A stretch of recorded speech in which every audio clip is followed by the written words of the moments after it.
Welcome to James classes. আজকে নিয়ে এসেছি পার্সেন্টেজের বেশ কিছু ইম্পর্টেন্ট অঙ্ক, যে অঙ্কগুলি যে কোনো পরীক্ষায় PSC, SSC, rail, SSC, GD, AP ও WP, lady constable, PSC clerkship প্রত্যেকটি পরীক্ষায় প্রায় এসে থাকে। খুব ইম্পর্টেন্ট অঙ্ক। দেখো কিভাবে করবে।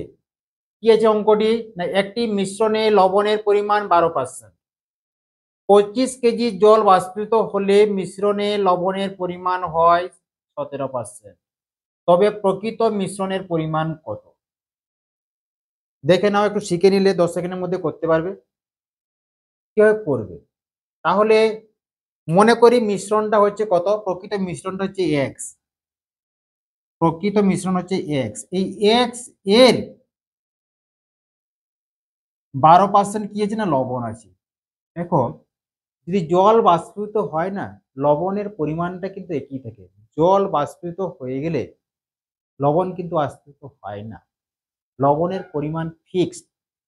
অর্থাৎ এক্স এর 12%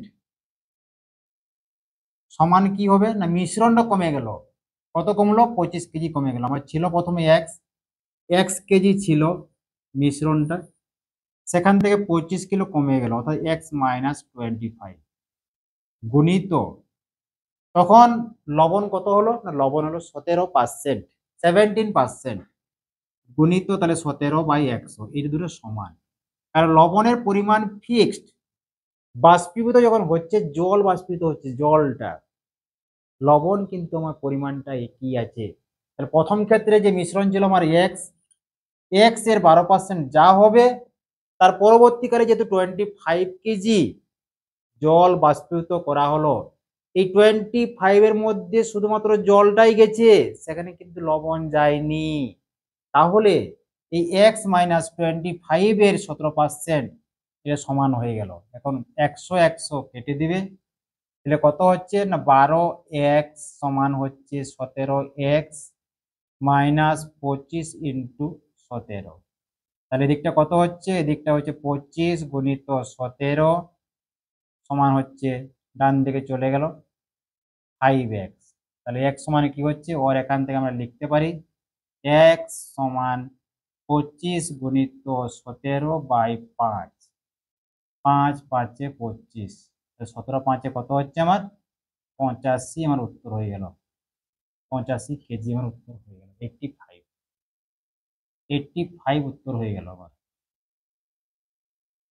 যদি ক্লিয়ার না হয়ে থাকে, নেক্সট অঙ্কে আবার নিয়ে আসছি। যারা শিখে গেছো তারা খাতা কলম নিয়ে বসে করে নাও অঙ্কটি, আমার আগে করে নাও, বিদ্যুৎ গতিতে করে নাও, বিদ্যুৎ গতিতে, কারণ অঙ্কগুলো 10 সেকেন্ডের বেশি লাগবে না। যারা শিখে গেছো তারা করে নাও, আর না হলে যারা এখনো ক্লিয়ার হওনি, যাদের ডাউট আছে, শিখে নাও কিভাবে করবে। দেখো, একটি মিশ্রণে লবণের পরিমাণ কত, একটি মিশ্রণে লবণের পরিমাণ 14%। 32 কেজি জল বাষ্পীভূত হলে মিশ্রণে লবণের পরিমাণ কত হয়, 22%। তবে প্রকৃত মিশ্রণের পরিমাণ কত? তাহলে প্রকৃত মিশ্রণ ধরে নেবে এক্স কেজি, প্রকৃত মিশ্রণ এক্স কেজি। তাহলে লবণের পরিমাণ কত না, 14%। তাহলে x ইন্টু 14/100, x×14/100। এই লবণের পরিমাণ কিন্তু ফিক্সড। জল বাষ্পীভূত হলে লবণের পরিমাণ কিন্তু কমবে না, কেবলমাত্র জলটা কমবে। যেহেতু মিশ্রণ ছিল এক্স কেজি, টোটাল মিশ্রণ ছিল এক্স কেজি, তাহলে সেই মিশ্রণ থেকে কত কমছে, 32 কেজি কমে যাচ্ছে। জলটা বাষ্পীভূত হওয়ার পরে মিশ্রণটা তাহলে 32 কমে গেল, x-32। তখন লবণের পরিমাণ কত হলো, লবণের হচ্ছে 22%, ইন্টু 22/100 করে দিলাম। নিচের 100 নিচের 100 কেটে দাও, নিচের 100 নিচের 100 কেটে দাও, তাহলে কত হচ্ছে, এটা হচ্ছে 14x, এখানে হচ্ছে 22x মাইনাস 32 ইন্টু 22। ডান দিকে নিয়ে, বাম দিকে নিয়ে আসো, তাহলে এটা হচ্ছে কত, 22x-14x সমান হচ্ছে 32 ইন্টু 22। বিয়োগ করলে কত হচ্ছে আমার, 22 থেকে 14 বাদ দিলে কত হচ্ছে, 8x। 8x সমান হচ্ছে আমার 32 ইন্টু 22। তাহলে x সমান কত হচ্ছে আমার 32 ইন্টু 22 বাই 8। 8 4 32। তাহলে 22 4 কত হচ্ছে আমার? 22 4 হচ্ছে 88। তাহলে প্রকৃত মিশ্রণটা কত ছিল আমার? 88 কেজি ছিল। এই ধরনের অঙ্কগুলো খুব ইম্পর্টেন্ট। পিএসসি, এসএসসি, রেল, যে কোনো WP, KP, lady constable, PSC clerkship, SSC GD প্রত্যেকটি পরীক্ষার জন্য খুব ইম্পর্টেন্ট। এই ধরনের অঙ্ক প্রায় এসেই থাকে। এরপরে আরো বিশেষ টাইপ নিয়ে চলে আসছি পরের প্রশ্নে। চলে আসছি 3 নম্বর অঙ্ক। 3 নম্বর অঙ্কে কি আছে না, আলুর মূল্য 10% কমে যাওয়ায় এক ব্যক্তি 90 টাকায় পূর্বাপেক্ষা 1 কেজি আলু বেশি পায়। প্রতি কেজি আলুর বর্তমান ও পূর্ব মূল্য নির্ণয় করো। খুব ইম্পর্টেন্ট অঙ্ক, যে কোনো পরীক্ষার জন্য খুব ইম্পর্টেন্ট অঙ্ক। এই ধরনের অঙ্ক পরীক্ষায় বর্তমানে আসছে। দেখো কিভাবে করবে। তাহলে কি যে আলুর মূল্য 10% কমে যাওয়ায় এক ব্যক্তি 90 টাকায় আগের চেয়ে 1 কেজি আলু বেশি ক্রয় করতে পারেন। তাহলে এই আলুর দামটা কমে গেল, আলুর দাম কমার জন্যই কিন্তু 1 কেজি আলু বেশি পাচ্ছে। তাহলে 10% সমানই হচ্ছে 1 কেজি। 10% সমান হচ্ছে কত না 1 কেজি। তাহলে 1% কত হবে? 1% হচ্ছে 1/10।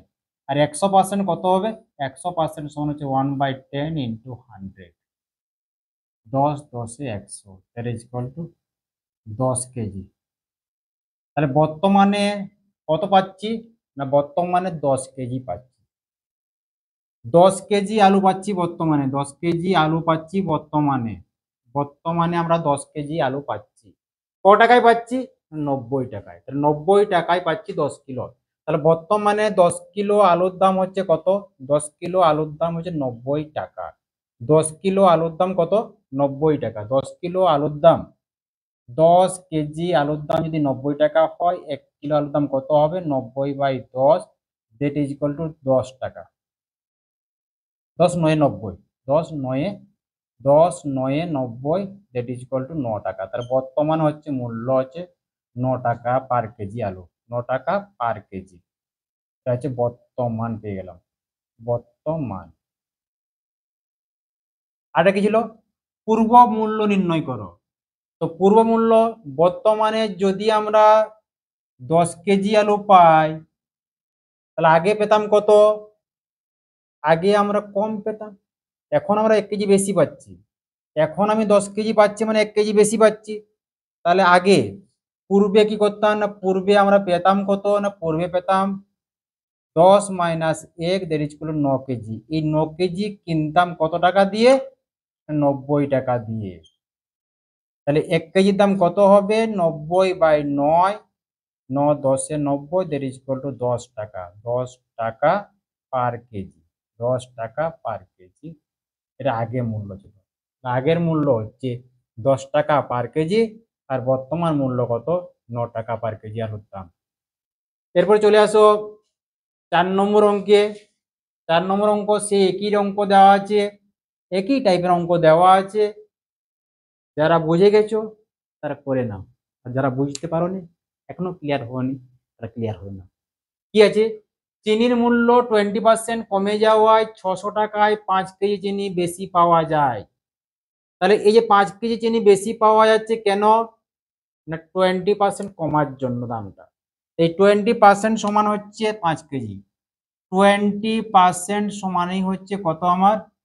5 কেজি। 1% কত আর 100% কত? 1% হচ্ছে আমার 5/20, আর 100% কত হচ্ছে ইন্টু 100। দিলে কত হচ্ছে? 20 5 এ 100, that is equal to 25 KG বর্তমানে পাওয়া যাচ্ছে। 25 কেজি বর্তমানে কত পাওয়া যাচ্ছে? 25 কেজি। প্রশ্ন কি ছিল না, প্রশ্ন হচ্ছে পূর্বে 1 কেজি চিনির মূল্য কত ছিল? আর বর্তমানে এটা পাচ্ছি 25 কেজি। বর্তমানে 25 কেজি পাচ্ছি। তাহলে পূর্বে, পূর্বে কি হতো না, বর্তমানে যেহেতু 5 কেজি বেশি পাচ্ছি আমরা, তাহলে পূর্বে পেতাম কত না, পূর্বে পেতাম 20 কিলো। এখন বর্তমানে যদি 25 কিলো পাই, তাহলে পূর্বে পেতাম কত?